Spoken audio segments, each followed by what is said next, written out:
Next is parallel decay. Parallel decay का मतलब क्या बेटा, मेरे पास एक न्यूक्लियर ए है, ये बी में भी डीके हो रही है, ये सी में भी डीके हो रही है, यहाँ लैम्डा 1 यहाँ लैम्डा 2 ये डीके कांस्टेंट है। अब ऐसा हो सकता है कि क्या पता अल्फा और बीटा डीके हो रहे हैं, अल्फा डीके से तो बी बनेगा और बीटा डीके से सी बनेगा, ठीक है। अब t0 पे अगर मैं बात करूं, टाइम 0 पे, इधर ए है, इधर बी है, इधर सी है, ए के नंबर ऑफ न्यूक्लियर NO है, बी 0 है, सी 0। टाइम टी पे बात करूं, ये Na हो गए, ये Nb हो गए, ये Nc हो गए, ठीक है। Time t plus D T पे बात करूं, Na कम हुआ है तो ये हो गया Na माइनस DNA, Nb बड़ा है Nb प्लस DNb, और Nc भी बड़ा है Nc प्लस DNc। क्यों? ए डीके हुआ है, बी और सी बने, क्लियर है। लैम्डा 1 लैम्डा 2 इनके डीके। अब अगर मैं इसकी इक्वेशन लिखूं तो ये आ गया minus DNA by D T, because A तो डीके हो रहा है, लैम्डा 1 से भी लैम्डा 2 से भी, this is lambda 1 plus lambda 2 into Na। तो यहां से अगर मैं Na की इक्वेशन लिखूं, वो आ गई N0 A e की power minus lambda 1 plus lambda 2 into T. ये आपकी फर्स्ट इक्वेशन आ गई, किसकी बेटा? Na की। ये आपकी एक इक्वेशन आ गई। अब अगर हम b के लिए बात करें, b के लिए इक्वेशन लिखना चाहें, dNb by dt can be written as plus lambda 1 Na। हाँ बेटा, क्यों? क्योंकि ये तो a से बन रहा है और लैम्डा 1 के थ्रू बन रहा है। तो जैसे आप इसकी इक्वेशन की वैल्यू लिख के इंटीग्रेट करोगे तो ये आ गया बेटा प्लस लैम्डा 1 Na की जगह लिख दिया N0 A e की power minus lambda 1 plus lambda 2 into T.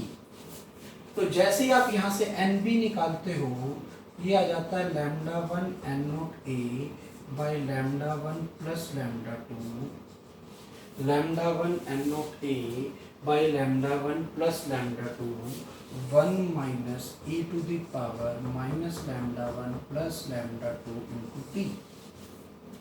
हाँ बेटा, क्लियर है। ऑन द सेम लाइन अगर आप NC लिखोगे, C के लिए यहाँ लैम्डा 1 की जगह लैम्डा 2 हो जाएगा, तो NC क्या बनेगा? Lambda 2 N0 A by lambda 1 plus lambda 2, 1 minus e to the power minus lambda 1 plus lambda 2 into T. Equation मैंने आपकी पहले डिसइंटीग्रेशन की इक्वेशन लिखी, उस डिसइंटीग्रेशन की इक्वेशन के बाद इंटीग्रेट करके लिमिट्स वगैरह लगा के ये मेरे रिजल्ट आ गए Na, Nb और Nc के। यहाँ से कुछ चीजें देखने की हैं। लैम्डा इक्विवेलेंट डीके के लिए ये देख लो ना, डीके जो हो रहा है उसके लिए लैम्डा इक्विवेलेंट कितना आ रहा है? This is lambda 1 plus lambda 2। Lambda equivalent को क्या लिख सकते हो? 1 by T equivalent equal to 1 by T1 plus 1 by T2। तो यहाँ से जो आपका टी इक्विवेलेंट आ गया, ये आ गया T1 T2 by T1 plus T2। T equivalent कितना आ गया बेटा? T1 T2 by T1 plus T2। ये आपका टी इक्विवेलेंट आ गया, ये आपको ध्यान में रखना है। This is for average life और हाफ लाइफ। एवरेज लाइफ और हाफ लाइफ के लिए ये वाला फॉर्मूला हम लगा सकते हैं पैरेलल डीके के लिए। ये फॉर्मूला हम अप्लाई कर सकते हैं पैरेलल डीके के लिए। यहीं से अगर मैं ये कह दूं कि हमें NB और NC की रेशो निकालनी है किसी भी टाइम पर, NB और NC की रेशो, अगर मैं इसकी रेशो निकालूं तो वो रेशो आ गई लैम्डा 1 बाई लैम्डा 2, ध्यान रखना है। दूसरा, अगर मैं कह दूं NB की मैक्सिमम वैल्यू निकालनी है, NB की मैक्सिमम वैल्यू कितनी आ रही है बेटा? Lambda 1 N0 A by lambda 1 plus lambda 2। On the same line अगर मुझे NC की मैक्सिमम वैल्यू निकालनी है, वो कितनी आ रही है? Lambda 2 N0 A by lambda 1 plus lambda 2। ये NC की मैक्सिमम वैल्यू ये आ गई। अब हम इसमें पैरेलल डीके में ग्राफ देख लेते हैं। ए बेटा आपका डीके हो रहा था, N0 से डीके होना स्टार्ट हुआ, ऐसे डीके हो रहा था, इसका लैम्डा इक्विवेलेंट था लैम्डा 1 प्लस लैम्डा। बी की बात करूं, बी बन रहा था, बी की मैक्सिमम वैल्यू थी lambda 1 N0 by lambda 1 plus lambda 2। ये बी की मैक्सिमम वैल्यू थी। अगर मैं बी का ग्राफ बनाऊं तो बी का ग्राफ ये आ जाता है। अब अगर मैं सी का ग्राफ बनाऊं तो सी की मैक्सिमम वैल्यू थी lambda 2 N naught by lambda 1 plus lambda 2 और सी का ग्राफ भी ये आ जाता है बिकॉज सी बन रहा है एट एनी इंस्टेंट किसी भी टाइम पर। हम ऑलरेडी देख चुके हैं N B by N C should be equal to lambda 1 by lambda 2। तो इसका मतलब यहाँ से ये आ गया lambda 2 N B is equal to lambda 1 N C. ये आपको पता होना चाहिए lambda 2 N B should be equal to lambda 1 N C. ये आपके इक्वल आ जाएगा, ये आपको ध्यान रखना है। दूसरा यही से हर इंस्टेंट पर N A plus N B plus N C मिलाकर एन नोट होने चाहिए, क्योंकि जितने एन ए खत्म होंगे उतने बी और सी बनेंगे। In short N B plus N C जो बने हैं वो ए जितने डिके हुए हैं, ए इतने डिके हुए हैं, इसके इक्वल आना चाहिए। ये रिजल्ट्स पैरेलल डिके के लिए आपको याद होने चाहिए। क्वेश्चंस हम एक साथ देखेंगे, अभी आगे करेंगे। Next is sequential decay. Sequential decay में क्या होता है बेटा, ए बी में बन रहा है, बी सी में बन रहा है, ऐसा भी हो सकता है सी डी में बने, डी ई में बने। तब तक बनेगा जब तक लास्ट वाला स्टेबल ना हो जाए। लास्ट वाला स्टेबल होने का क्या मतलब है, उसका डिके ना हो। उसका डिके ना होने का मतलब समझ आ रही मैं क्या कह रहा हूं, उसकी average life half life infinity हो, इंफिनिटी टाइम में वो डिके हो।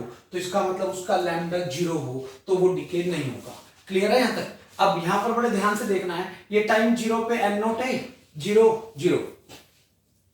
क्लियर है यहां तक? ऑन द सेम लाइन यहां पर भाई पहले तो आपको ये पता होना चाहिए ए बी में डिके हो रहा है, बी सी में, सी डी में, डी ई में, ई एफ में। तब तक डिके होगा जब तक लास्ट वाला स्टेबल ना हो जाए। अगर ये वाला स्टेबल है इसका मतलब आगे डिके नहीं हो रहा, तो ये आपको ध्यान रखना है। अब अगर मैं यहां से इक्वेशन बना दूं D N A by D T, A की इक्वेशन, ए तो बेटा खाली डिके हो रहा है, it can be written as minus lambda 1 N A. जब आप इस इक्वेशन को लिखोगे तो आपकी एन ए की इक्वेशन आ जाएगी बेटा एन नोट ए ई की पावर माइनस लैम्डा 1 टी। ए डिके हो रहा है। बी की बात करें, बी खाली डिके नहीं हो रहा, बी बन भी रहा है। डी किस रेट से बन रहा है, बना ए रहा है, तो बेटा plus lambda 1 N A minus lambda 2 N B. तो सेकेंड इक्वेशन बी के लिए आ गई D N B by D T plus lambda 2 N B is equal to lambda 1 N A. जब आप इसको सिंप्लीफाई करके यहां से एन ए की वैल्यू रख के आप एन बी निकालते हो, आपको क्या निकालना है बेटा, एन बी निकालना है। तो एन बी आपका आता है lambda 1 by lambda 2 minus lambda 1 N naught A e की power minus lambda 1 T minus e की पावर माइनस लैम्डा 2 टी। ये आपका रिजल्ट आता है N B as a function of time. अब कई बार ना क्या बोलता है, ए डिके हो रहा है बी में, बी डिके हो रहा है सी में, तो कभी ना कभी तो बी मैक्सिमम होगा।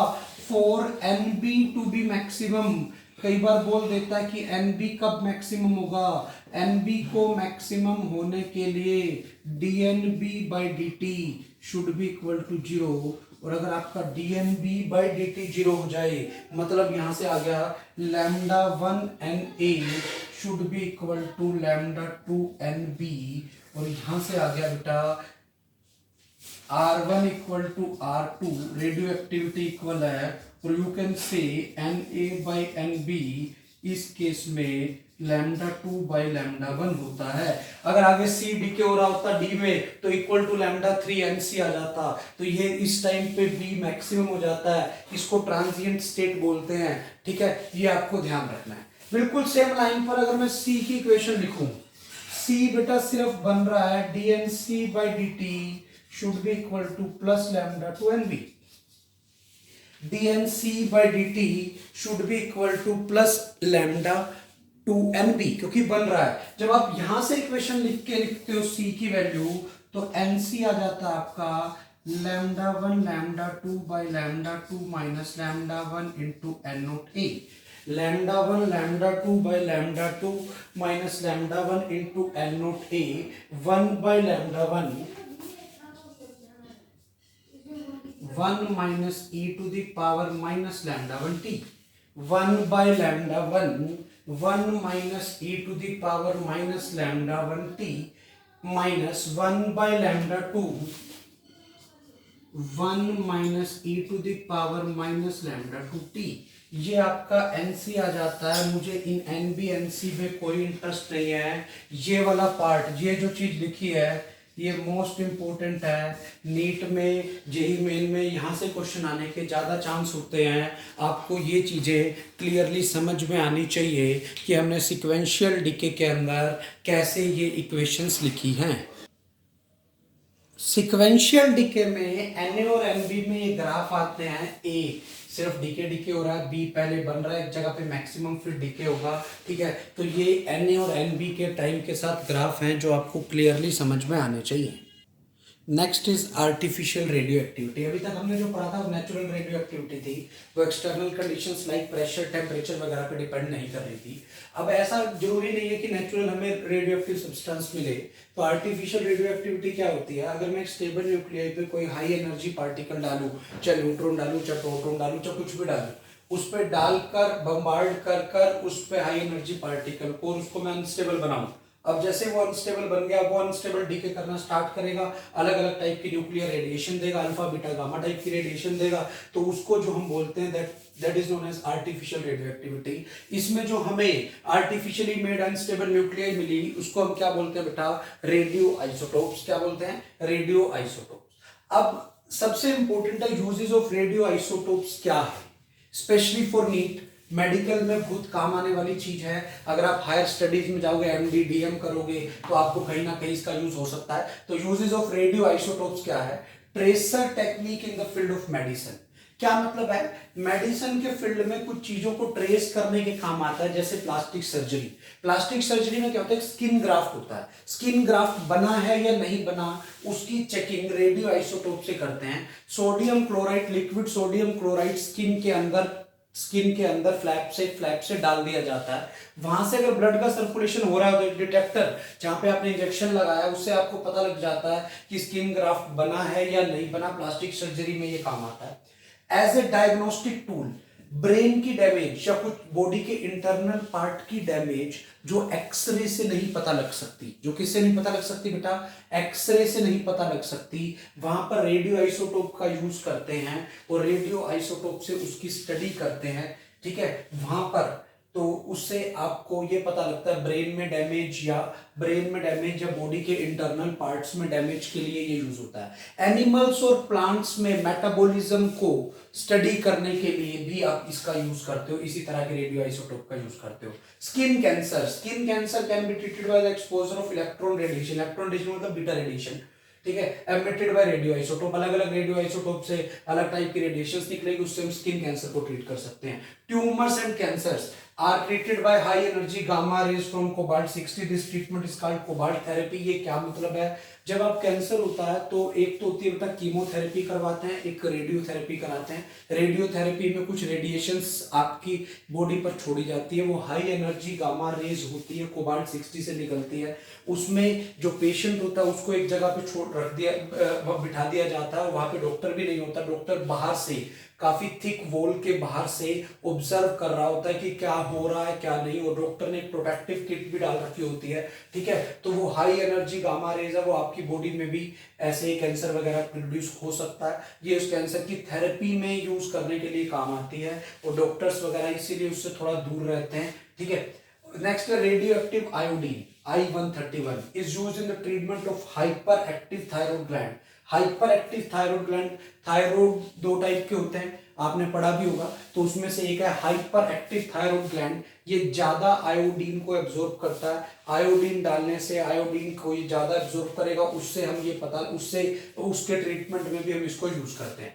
Radio isotopes are used to develop new and improve varieties of plants by forced mutation. ये आप बोटनी में पढ़ सकते हो, बोटनी में बहुत काम की चीज आएगी। प्लांट है, प्लांट्स बोटनी का पार्ट होता है, तो रेडियो आइसोटोप्स वहां भी यूज होते हैं। Radioisotopes are used 4 extensive studies of photosynthesis. Photosynthesis का कंसेप्ट भी प्लांट्स में ही यूज होता है, ये भी बॉटनी का पार्ट है। और भी कई जगह पर radio activity use, radio isotopes use होते हैं। जैसे आपको किसी फॉसिल की, किसी फॉइल की, कोई जूलॉजिकल कोई बहुत पुरानी चीज मिल गई, उसकी एज बतानी है तो भी हम रेडियो आइसोटोप का यूज करते हैं। उसको थोड़ा डिटेल में देखेंगे, उस पर बेस क्वेश्चन आने के बहुत ज्यादा चांस होते हैं। रेडियो एक्टिव आइसोटोप्स का और कहाँ कहाँ पर हम यूज करते हैं? Radioactive isotopes are use to determine the age of geological structure in the prehistoric period such as rocks and old monuments. इसमें भी बहुत ज्यादा इनकी एज वगैरह बताने के काम आता है। इसके प्रोसेस को, जो इसकी एज के को हम पता लगाने के लिए जो प्रोसेस करते हैं, उसको यूरेनियम लेड डेटिंग बोलते हैं। इसमें यूरेनियम 238 का यूज करते हैं, पेरेंट एलिमेंट है, रेडियो एक्टिव होता है, ठीक है। और जिसका एंड प्रोडक्ट लेड बनता है, अपने आप डीके करके, ये कई सारे प्रोसेस से, कई सारी रिएक्शन से, कई रेडिएशंस को निकाल के ये बनता है। फिर इनकी रेशियोज देख के हम टाइम निकाल लेते हैं कि कितने टाइम के बाद ये बच्चा कैसे हुआ, वो भी देख लेंगे।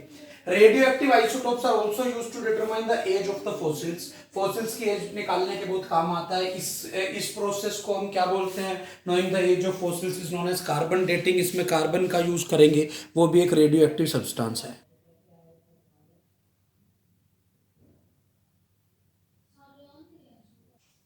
बेटा नेक्स्ट हेडिंग है how to calculate the age of a rock or an old monuments using a uranium dating. Uranium dating का यूज करके हम कैसे करते हैं? मैंने आपको बताया भी था, यूरेनियम लेड डेटिंग के अंदर जो रेडियो एक्टिव सब्सटेंस यूरेनियम को 238 को यूज करते हैं, जिसका एंड प्रोडक्ट Pb206 होता है। तो मैंने मान लिया कि शुरू में यूरेनियम 238 जो कि रेडियो एक्टिव है, इसके नंबर ऑफ न्यूक्लियस N0 है, और ये बिल्कुल जो शुरू में रॉक थी उसकी बात कर रहा हूं। तो अब टी टाइम के बाद यूरेनियम के number of nucleus NO T की पावर माइनस लैम्डा टी जाएगी, जहां पे lambda is the decay constant because ये रेडियो एक्टिव है। तो बेटा जब ये डीके हुआ तो इसका मतलब डीके होके ये बना तो Pb206, तो उसमें Pb206 कितने बने? जितने ये डीके हुए उतने बने। डीके कितने हुए? N0 minus N। तो वहां से वो मैंने डीके होने के बाद कितने बने वो ये निकाल लिया। अब किसी भी इंस्टेंट पर टी टाइम पर मैं अब अगर ये देख लूं कि यूरेनियम 238 और पीबी की क्या रेशियो है। इनिशियली पीबी प्रेजेंट नहीं था, मैंने ये माना है। यूरेनियम 238 और पीबी की रेशियो मैंने निकाली, उस रेशियो का नाम आर रखा। रेशियो को निकाल के सिंप्लीफाई किया, ये आ गया। अब ई की पावर लैम्डा टी से ऊपर नीचे मल्टीप्लाई कर दिया, ये टर्म आ गई। सिंप्लीफाई करके यहां से टी निकाल लिया, टी इतना आ गया। यहां से टाइम आ गया, टाइम से टी हाफ निकाल सकता, हाफ लाइफ दी हुई होती है आपको, लैम्डा ना दिया हुआ हो, हाफ लाइफ दी हुई हो या एवरेज लाइफ दी हुई हो, तो आप इसकी जगह टी एवरेज भी लिख सकते हो, ठीक है। तो आपका ये रिजल्ट आ गया, जहां से आपको किसी ओल्ड रॉक की या ओल्ड मोन्यूमेंट्स का की लाइफ पता लग जाएगी, एज पता लग जाएगी कि वो कितनी पुरानी है, क्योंकि ये टी टाइम पे है। इसका मतलब टी टाइम पुरानी है वो, क्योंकि हमने 0 से टी टाइम आगे लिया हुआ है। नेक्स्ट है how to calculate the age of a fossil using carbon dating. Carbon dating का यूज करके हम कैसे एज वगैरह निकालते हैं? अर्थ के एटमॉस्फेयर के अंदर जो हाई एनर्जी न्यूट्रॉन्स है कॉस्मिक रेज की फॉर्म में, इन कॉस्मिक रेज में जो हाई एनर्जी न्यूट्रॉन है वो रिएक्ट करते हैं nuclear of nitrogen atom to form a radioactive isotope of carbon 14। ये रिएक्शन होती है, कार्बन 14 ये बना रेडियो एक्टिव बना। ये रेडियो एक्टिव है, तो जितनी लिविंग थिंग्स हैं, दैट इज प्लांट्स, एनिमल्स, इन सब में कुछ ना कुछ कार्बन 14 होगा। अब जैसे ही कोई प्लांट या एनिमल डाई करता है तो कार्बन 14 डिके होना शुरू हो जाता है with half life of 5730 years, क्योंकि कार्बन 14 की हाफ लाइफ आपको पता होनी चाहिए। अब कार्बन 14 की हाफ लाइफ ये है, तो मैंने ऐसा एटम नंबर ऑफ एटम्स वगैरह निकाल के मान लिया कि 1 gram sample of blood would और एनिमल के अंदर एक्टिविटी 8 डीके पर मिनट है, तो इतनी ओल्ड है। अब अगर एक्टिविटी आधी कर दूं, मतलब 4 डीके हो गई पर मिनट, तो इसका मतलब है टाइम डबल लग रहा है, क्योंकि अब बहुत धीरे डीके हो रहा है, मतलब बहुत पुरानी है। और आधी कर दूं, 2 कर दूं, तो इसकी ट्रिपल हो जाएगी, ये ध्यान रखना है। तो अब मैंने मान लिया R naught be the activity of a piece of wood obtain from a freshly cut tree, और आर एक्टिविटी है कोई पुराने सैंपल की जो बर्न वुड है, काफी किसी साइट पर बहुत पुरानी मिली हमें, तो अब आपको पता है एक्टिविटी का formula R equal to R naught e की पावर माइनस लैम्डा टी होता है। एक्टिविटी भी ऐसे एक्सपोनेंशियल डिक्रीज करती है, तो बिल्कुल सेम लाइन पे इसको इससे डिवाइड करके उधर ले जाकर लॉग वगैरह लेके सिंप्लीफाई किया, तो ये टाइम आ गया, जिससे मुझे ये पता लग गया कि किसी फॉसिल वगैरह की एज कार्बन डेटिंग की हेल्प से हम कैसे निकाल सकते हैं। इनके न्यूमेरिकल्स जब क्वेश्चंस करेंगे सारे एक साथ, उसमें न्यूमेरिकल भी आएंगे, वहाँ पे हम करेंगे प्रैक्टिस, देखेंगे कैसे करने हैं न्यूमेरिकल्स।